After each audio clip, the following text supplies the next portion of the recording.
ঠাকুরকে সবাই বিশ্বাস করলেও কিন্তু কেউ কেউ আছে ভূতকে বিশ্বাস করে না। কিন্তু তুমি নিজেও ভূত দেখেছো, সেটার প্রমাণ তুমি। মনে করিয়ে দিচ্ছি, দাঁড়াও। কোনোদিন এমন হয়েছে রাতে তুমি ঘুমিয়ে আসো আর হট করে মনে হচ্ছে তোমার বুকের উপরে এসে কেউ বসে পড়েছে? এটাকে বলা হয় স্লিপিং প্যারালাইসিস, আর বাংলায় বলা হয় এটাকে বোবায় ধরা। বলছি, স্লিপিং প্যারালাইসিস মানে সায়েন্টিস্টরা বলে তোমার যখন শরীর দুর্বল থাকে তখন এটা হয়, কিন্তু আসলে এটা না।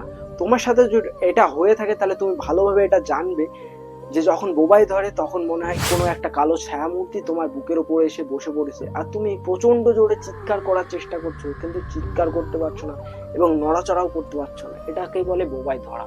হ্যাঁ, যখন এটা হয় তখন খুবই বিপজ্জনক, কারণ বেশিক্ষণ এরকম ভাবে থাকলে তোমাকে সে মেরেও ফেলতে পারে। হ্যাঁ, এটা তার কারণ তুমি যখন চিত হয়ে শুয়ে থাকবে তখন এটা বেশিরভাগ হয়, আর তখন সেই আত্মাগুলো তোমাকে ভাবে যে তুমি মৃত ব্যক্তি, তার জন্য তোমার শরীরে ঢোকার চেষ্টা করে এবং তোমাকে মারার চেষ্টা করে। যদি এটা হয় তোমার সাথে তাহলে সাবস্ক্রাইব করো আর কমেন্টে জানিয়ে দাও।